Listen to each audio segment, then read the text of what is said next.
Hey boy, the Robinsons, a family company. Hello, Foot Cruiser is the name, Mount And Blade Bannerlord is the game. Today guys, we are going to be doing a special little video where I start from the beginning to veteran.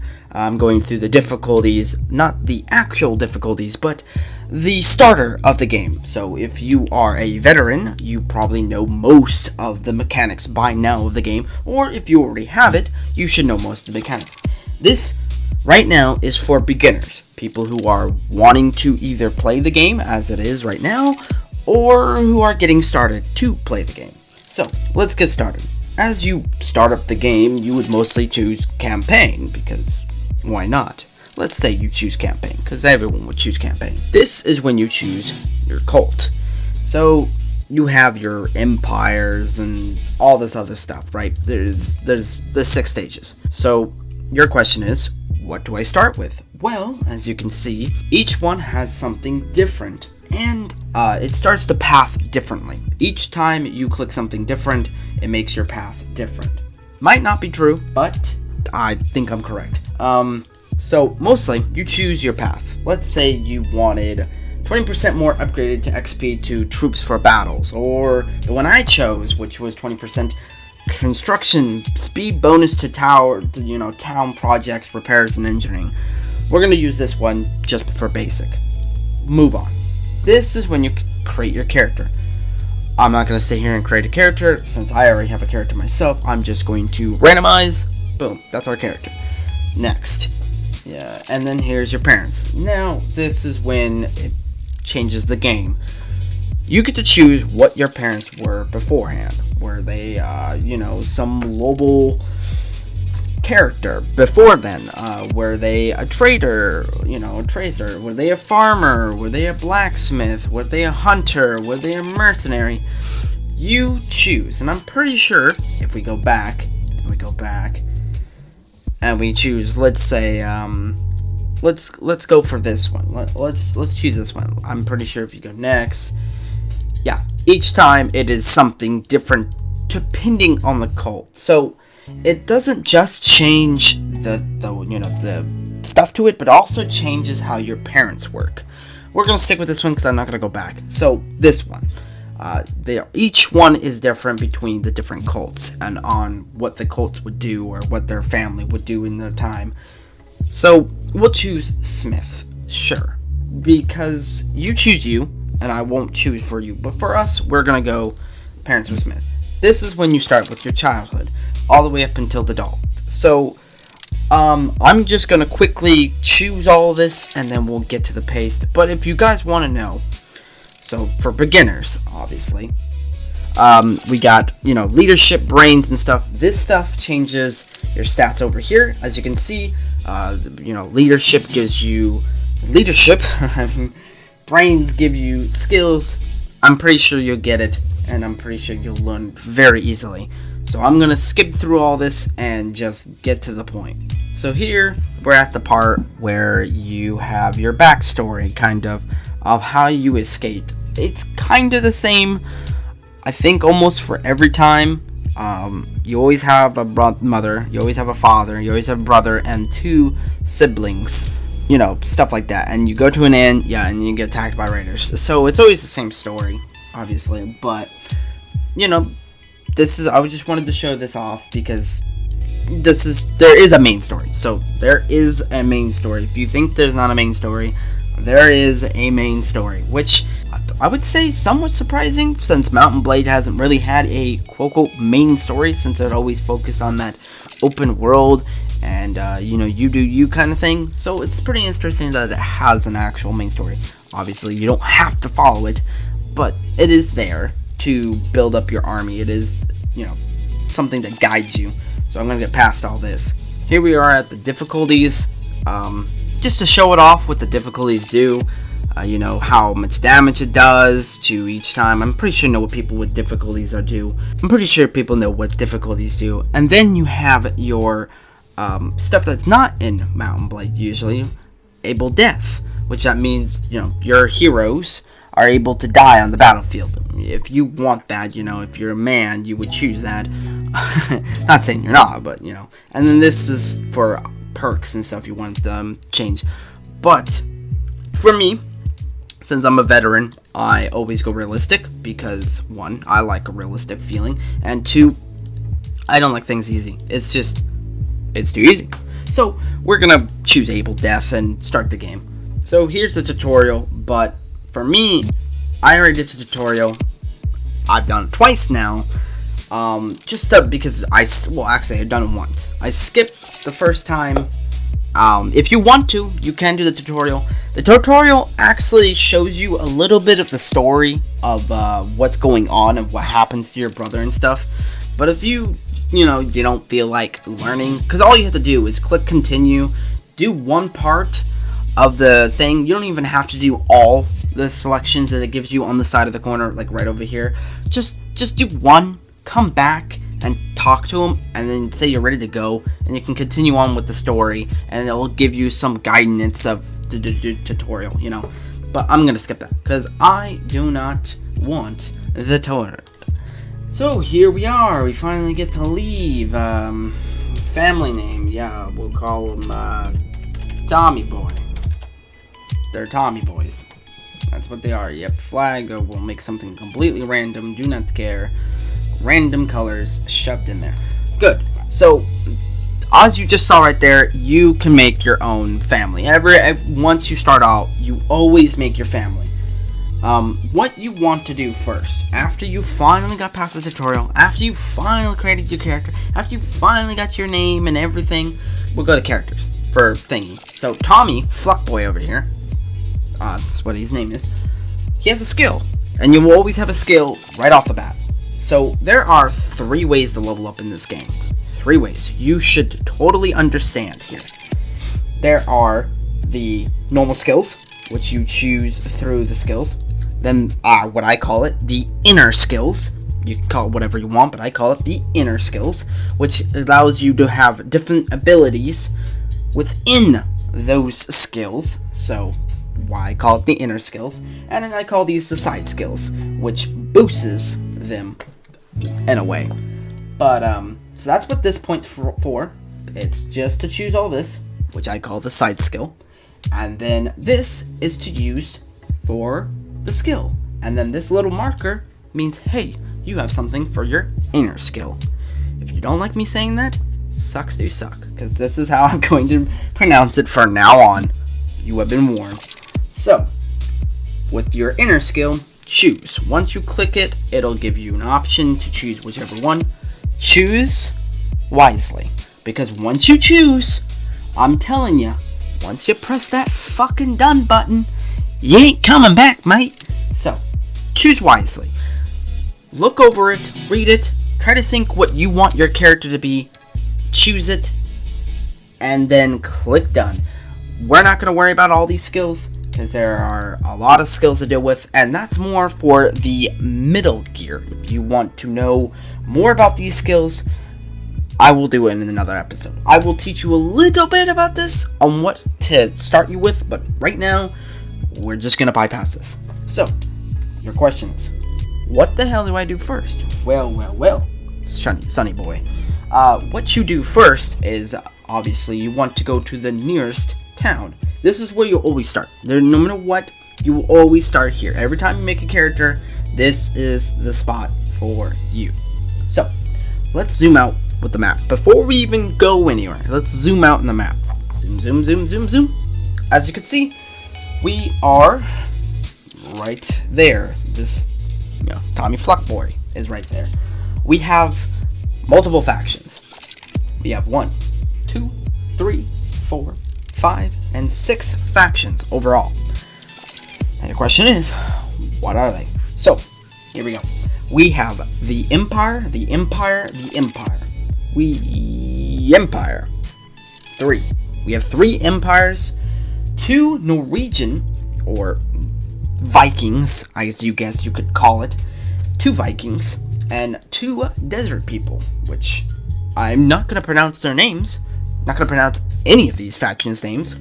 You want to figure out what they are? You do it yourself.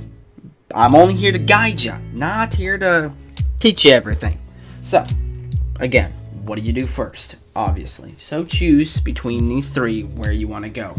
Last time I went here. The very first time I went here. So I'll go here. Why not? Oh, another good key. Another good key. For beginners, do know that there are 3 buttons overall. When you explore the world, pause, normal, and then speed, which speeds up the game. Question is, well, how do you get them? Well, 2 ways you can activate these buttons. 1, you can simply just press these buttons down here. Or 2, as it just showed right here, 1 to stop, 2 to go, 3 to fast. Or the old classic spacebar to place, just pause it. So, now that you know, congratulations. You have not graduated college yet, but you'll get there. So, let's go to the first place. Now, here's your whole prop here. It doesn't look that confusing, right? Okay. So, what we got here is, we got walk around the village. This is if you want to become hostile to them. But I would not do that in the late game. Or, I should say, you should not do that in the beginning of the game. You choose. You choose. I'm not going to say you shouldn't, but I'm going to say you shouldn't. Okay. Next, recruit troops. Always do this first. You need troops. For love of Christ, you are not a god. So do not think you can challenge people like a god. This ain't Skyrim, where they hold your hand. You are not a god. So, you must buy troops. The reason I say it like this, because I've seen it. I've literally seen people think it's unfun and unfair because they can't fight in a giant army by themselves. Mind-blowingly stupid. This is a realistic game, not a fantasy. Now, recruit troops. This is totally up to you whether you want to recruit these troops or you want to just go out and recruit these guys' troops or these guys' troops or those or those or those.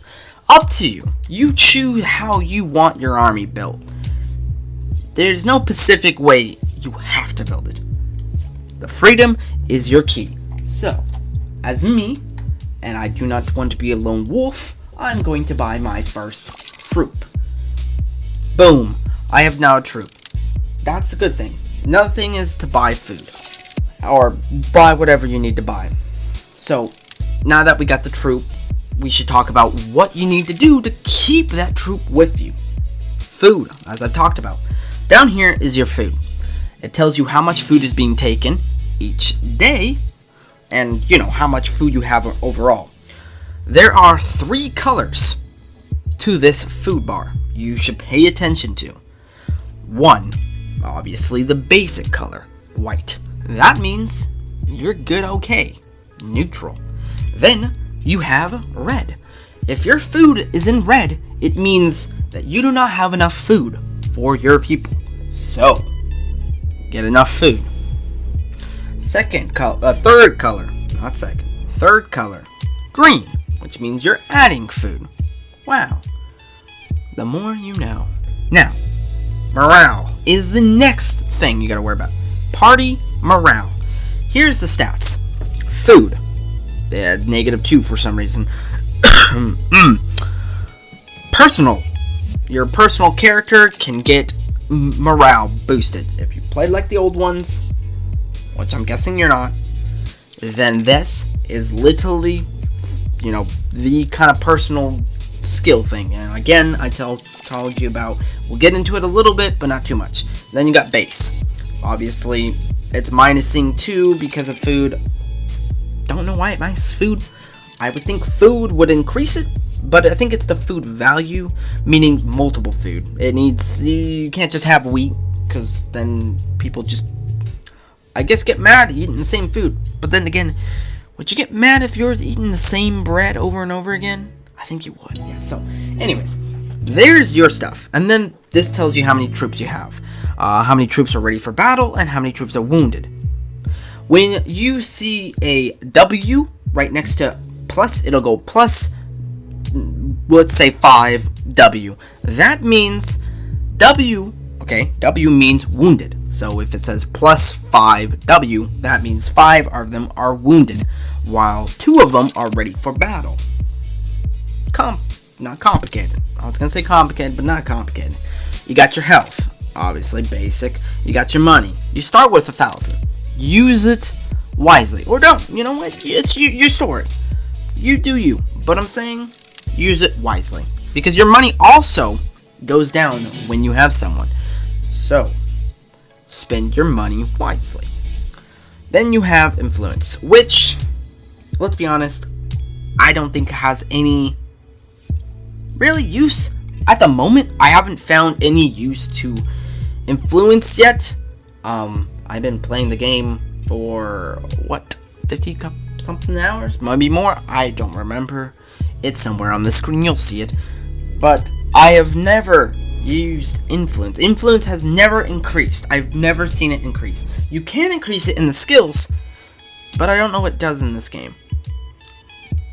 And that's okay. You know, that's fine. So let's look at the other ones while we're here. This is how much money's being taken away. You can look here to see how much money's being taken away. Though sometimes it is not always correct, I've noticed. Well, actually, yeah, it can be correct. Mostly it's correct. I've seen sometimes where it's not, but that's probably just because I'm a dummy. Anyways, or you can check here, obviously. Then there's the view distance, which is this comes to the skills again with scout. If your scouting is high enough, then you can scout ahead. Or if you have a scout unit, it should scout farther for you. Then you have party skill, speed, nowhere near skill. Speed tells you how fast you go. Your cargo does slow you down, so do not carry a lot of cargo, because my god, you will be slow. And do not carry soldiers that weigh you down, because if you just have a bunch of footmen and you want to be a fast person, my god, you will be slow. So, do not slow yourself down if you do not want to be caught. Because if you're in the middle of a battle and you're slowed down and that's nothing. Prisoners do slow you down. So that's another thing we'll be talking about. Prisoners do slow you down. That is another problem. Keep up with that. So, now with this all out of the way, these guys don't have a quest for you, so we won't do that. Won't worry about that. So we'll go to the next town, which is over here.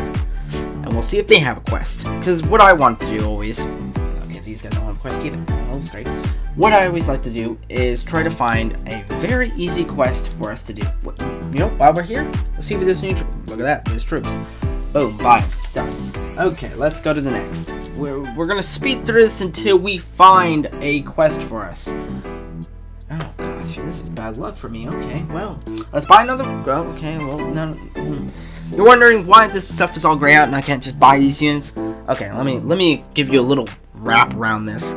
To get these units unlocked, you have to improve these guys. If their relationship is not improved enough, you will not unlock these guys. Actually, they are level 6 there. You don't have to be that level. But yeah, you have to improve these guys, meaning you have to make them happy. You have to do quests to slowly unlock these characters over time. And obviously, you don't have to just go for these guys all the time. There's the entire world you can go for, and usually I go for the bigger cities because that is where the big units are most of the time during my playthrough. But, for a basic person, this is good. We already found our first lord. We don't care about him. We're going to go to the next town to us, which is the big town. Hopefully, they have quests. Now, I'm going to tell you about my little tier that I have here of what I go for the most. First, I go to villages, because if you go for these kind of people in big towns, they ask for bigger quests, which that is going to be more of a medium playthrough when I talk about it. So for now, I'm just gonna speed through this until I find a quest in a village. Hope me God I find one. And wow, look at that, it is 5 seconds later and I find one. Which, by the way, I'm getting chased by 11 guys, that's fun. So, here's our first quest. Let's see his issue. I don't know if I ran past this quest before. I might have. Let's talk to him. I don't remember this kind of quest. There are quest difficulties, which quests you should choose and which quests you shouldn't choose. I do not have them with me. I cannot show them because I do not know them all. I know there's like more than 10. So, I'm going to try to get through most of the quests from the beginnings of which ones you should not and which ones you should do. I'm going to tell you right now the quests that on the top of my head that I can remember that you should do. Deliverers. There will be times where you want to deliver, they want you to deliver something to another location. The one that I get the most, the least I get for the beginners, is the quest where you are sent to go get items and bring it back. But then again, that's more medium. Look, I'm going to tell you right now, a lot of these quests are jumpy. They're all over the place. They're literally all over the place. They're from low to high. They can become really risky to not risky. It's completely random in an open world sandbox. The one you would probably want to choose the most that I've seen that is easy for beginners is the daughter one, where the missing daughter is missing and you have to find the daughter. Very simple, not really any combat, easy XP, easy money. It gets you at least 1,000 or 2 right off the bat. Very easy. The only chance is if you did not choose your character to be very talkative, you might have to fight the so-called future husband to, win the case. So, I would always save the game just ahead of time if you do mess up. But that is a quest that is very easy to get money right off the bat, and it does not require a lot of work, other than jumping to one village and jumping to the next, and then going, oh, you found them, and then finding them. So let's do the quest thing. Let's look at this while we're here. There's a lot to go on. Tutorials, you can go where we understand the simple of walking. Anyways, quest lines. Your questioning is, how the hell did I open it? Well, 2 ways you can open it. Open it through here, or just press J, which obviously you would probably want to press J since it's a lot faster, but sometimes I press that before because just click on it. So, you got your 2 main quests here, 2 colors. That's usually up to these little thingies. Yellow and blue. Blue is side quest, yellow is main quest, which is story. You're probably going to see a lot of blue quest because you're going to be doing that before you can even anywhere near touch the main quest, because the main quest, you got to get a shit ton of stuff. Do you guys have any new recruiters? Oh, look at that. And see, that's nothing. You don't have to be any kind of level to get any good kind of soldiers. These soldiers are level 11. They are better. Now I should talk about the ranking. Oh, there's so much to talk about here. Okay, let's talk about the ranking here. As you can see on these little things, if you know military, then I wouldn't have to really explain this to you. But for the people who don't know military, or don't understand this at all, there are tiers. This is tier 1, this is tier 2, then there's tier 3. You understand? Each tier makes them somewhat stronger. If you want to check what their stats are, just hover over them, or how much it pays, or what the hell, blah blah blah. Okay? Good. Glad we're done with that. Let's move on. We should have got a better quest than that. That was a very terrible quest, and I am sorry. So let's get to skills, since that went very bad. But you get the whole concept, right? You get the whole concept of the quest. Go to each village and find a quest. Look through the quest, guess if it's good or not, because there are really random quests that can be somewhat okay to the point where it could let it kill you. Now you get the quest. We're gonna get into the skills, because I said I was gonna get to. And if anyone wants to get things done, it's me. So, we're going to do a bunch of inner thingies, because why not? So you're thinking, okay, let's say you get a bunch of men. Let's say you got a bunch of gold, and let's say, you want to get more men, and doing quest, you thinking, how the hell do I get more men? Okay, there are 3 ways? Yeah, there are 3 ways to get more men. There are 3 ways to get it. So, you have this. You have this. This allows you to get more men. The whole thing that it gives you more men. You would think, and I thought this too, you would think leadership would give you men. No. It does not. It can give you, like, party members and some other stuff like this right here gives you men. This is one way to get men. Second way, each one of these things give you a, what's it called? I should say a bonus. The inner, as I show you here, the inner skill has some times where it gives you more chance to get soldiers. Like, for example, I'm pretty sure, yeah, like right here. For example, this one, you can increase 10% of your, if you have like, you know, a kingdom, 10% more soldiers can be hauled into it. There is one around here, I don't know where. It is in one of these perks that it gives you more men.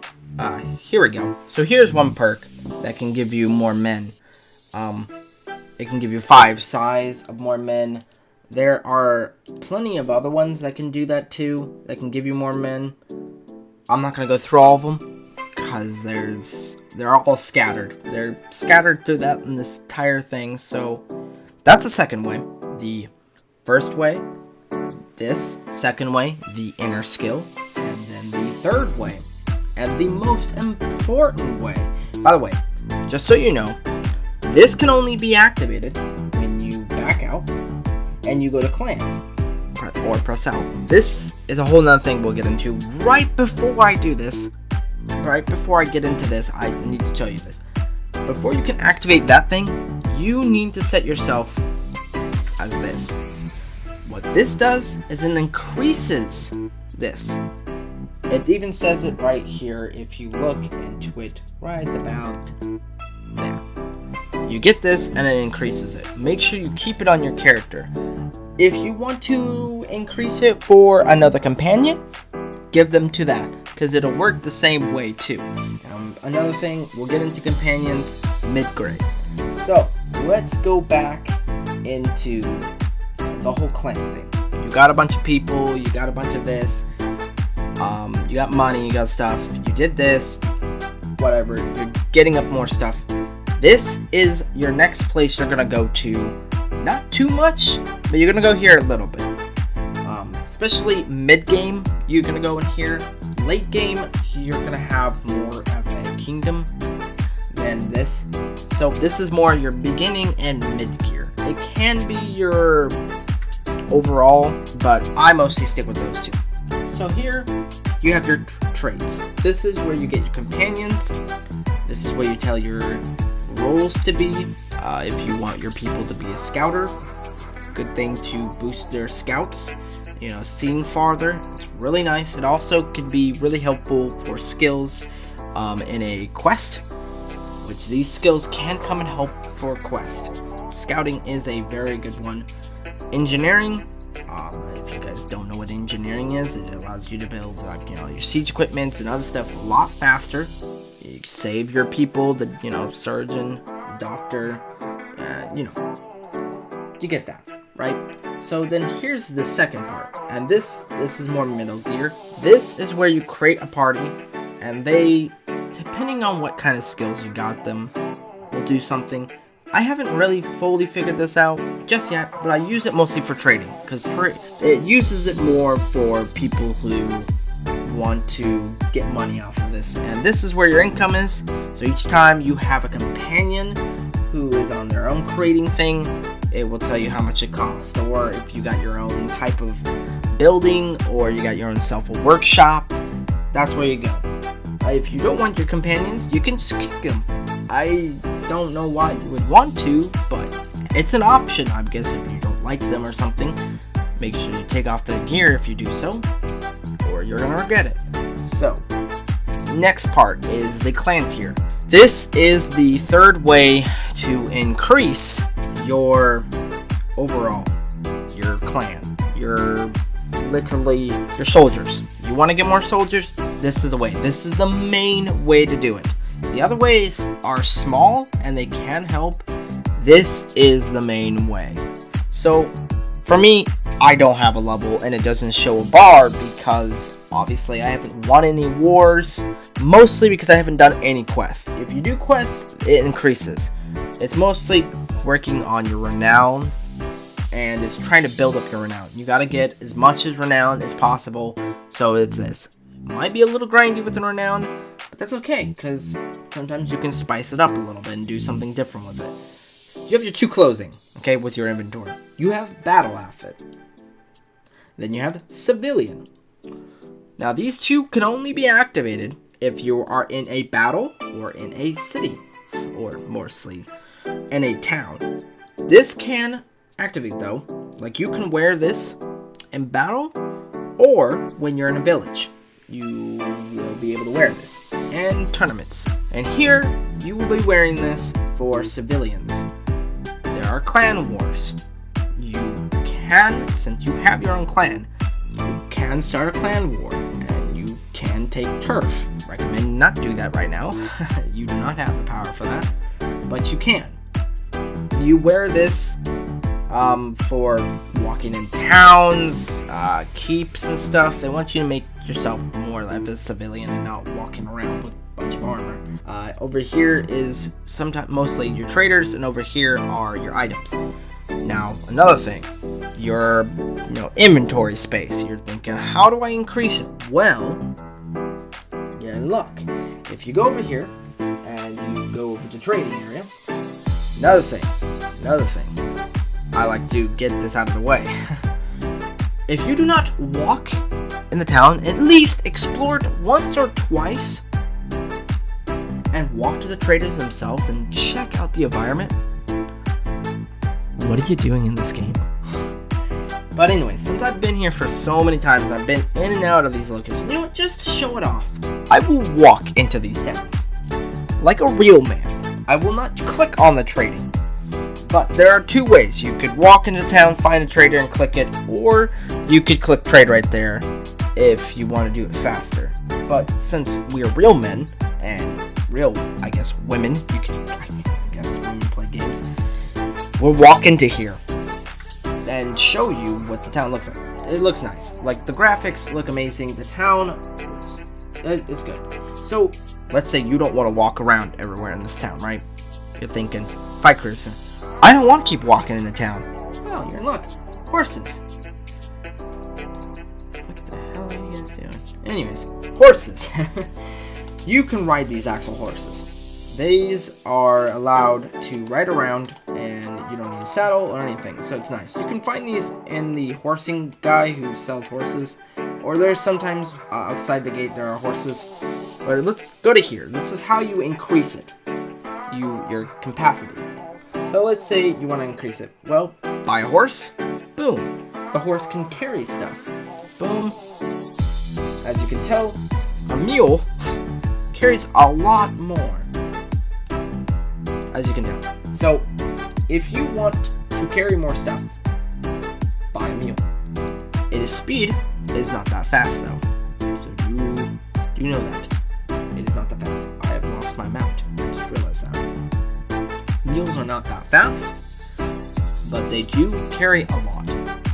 Also, another thing, if you want your men to be faster in the battlefield, buy horses, or a mule, or, a toddler, whatever. Buy these, because these let your men go faster. The more you have of these, the more your men can go faster. Kinda. It's a little mix. You can only go so far to make your men go faster. If you've seen mine, you probably haven't now, but I have literally hundreds of horses in mine, and my capacity is just so much. Since we don't have a horse, we'll buy one. Put it here. Obviously that doesn't make my capacity bigger, so we'll buy a mule to have more room. Boom! We have more room. Now let's walk around the town. So, again, 2 ways you can access a trader. Through that way, or through this way. Actually, there's a 3rd way. If we go up to this trader, and click here, for sale. If you are not that type of person that is lazy, you will go to each trader. Obviously, sometimes, eventually, you're going to get tired of doing this, so you don't have to, but there's another way. You could also just circle through here. If you don't want to walk to every single trader and try to find them, just do this. So much simpler. And you can see all the trade-ins, and you could still be at that blacksmith viewing everyone else's group. Another thing, if you get lost and you want to find people, let's say you don't want to look through the menu and you want to actually explore, but you don't know where people are, you can ask them. Okay, maybe not that guy. You can ask them. Woman, you're not making this easy for me. Okay. So you can't ask them until you know who they are, I guess. Yeah. Sure. So we'll use the second ingredients, which I like using. This button. It shows you where everything is. Your question is, again, how do you activate it? Alt. Press Alt, and your mind is wonderful. Now, you're wondering what the color code is for. So, let me get you down with the color code. The names that are yellow, those are people. And sometimes your companions can show as yellow. So that's good. You know, if you want to know where your companion is, you can group them together. And I'll get that more later in the mid-game. Second, what are the colors? The white ones for? Well, there are obviously two types you can see here. There are the tavern and dungeon, which is and pottery shop is one thing. That is like shops. That is like the dungeon and tavern. You know, those kind of stuff.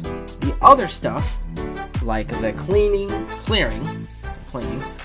backstreet, waterfront, and you know, obviously your arena is with the shop, and your server smith is with the shop, whatever.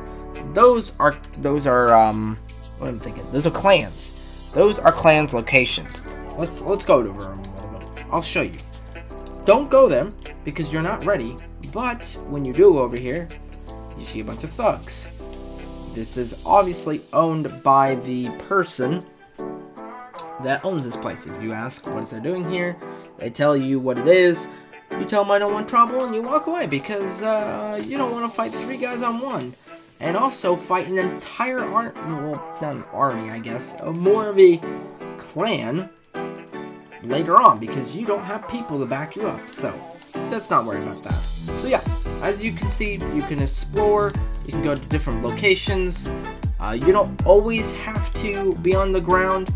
It is nice to sometimes see the town and see the places as it is. So we got the walk-in town that we just did, the keep, the arena, the tavern, the recruit, the trading, the smithing, the waiting. You're like, whoa, wait, what's the smithing? Well, let me tell you, this is the coolest part. If you're not a blacksmith, what the hell are you doing? This is how you can create your own weapons, mostly in a way. So, 3 stages here you should be focusing on. Let's just focus on these 3 stages. Forge, refine, and smith. Forge, you create your own weapons. As you can tell, they are locked. The reason they are locked is because you have to unlock them. Again, the more you know. Now, refine. This is when you have materials. So we go down to the materials. You have your hardwood, your charcoal, your steel, your iron, your whatever. You have this stuff. Now, the most important ones you should be seeing at the beginning, hardwood and charcoal. Those are very important. As you can tell right here, you can separate them. So, that's another thing. Since my guy, or my father before me, was a blacksmith, I have some of his skills.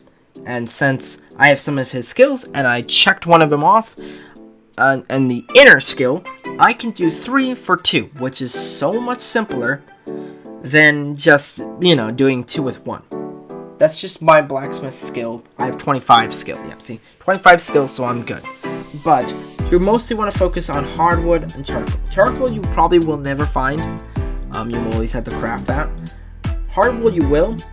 And that's another thing I'm going to talk about is the prices. Oh boy, the prices. Anyways, hardwood is important if you're going to be a blacksmith. If not, if you're not going to focus on this, don't worry about this all. Skip this whole thing and go to the next.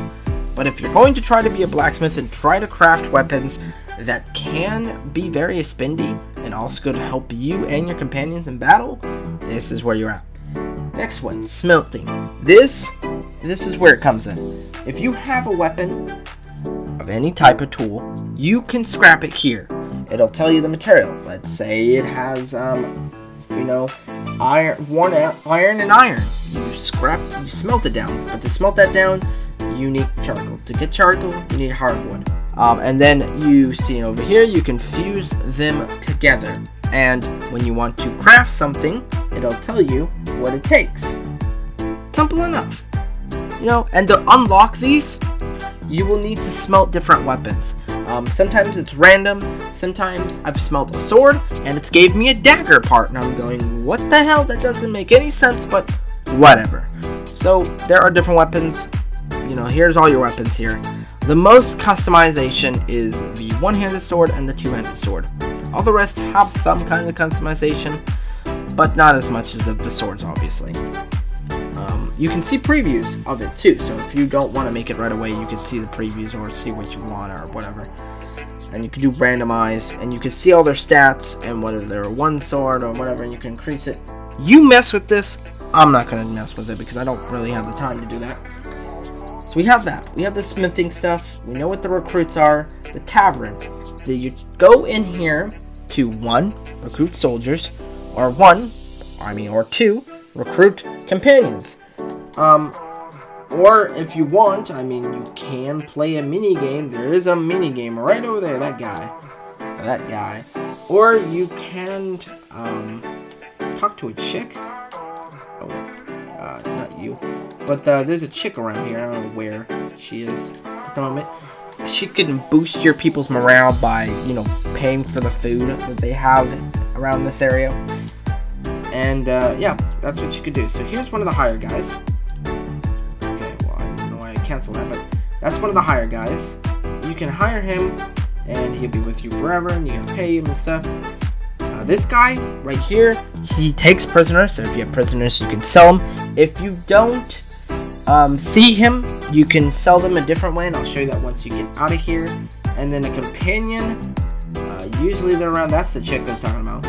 The companion, I mean, I swore I just saw a companion as this thingy in here, but I don't see him. Anyways, and if you want to sell them, it'll pop an option here to either sell them all or sell them individually. I wish I knew that sooner, because I always sell them all in the past, and I got mad because I was like, I don't want to sell them all, but then I was a moron and didn't know I could separate them separately, you know? So we have all this, and then the arena is the tournament. So with all that, that is mostly the basics. Like I said, there is a lot, and I mean a lot to go through here, and I'm not even at the peak of it.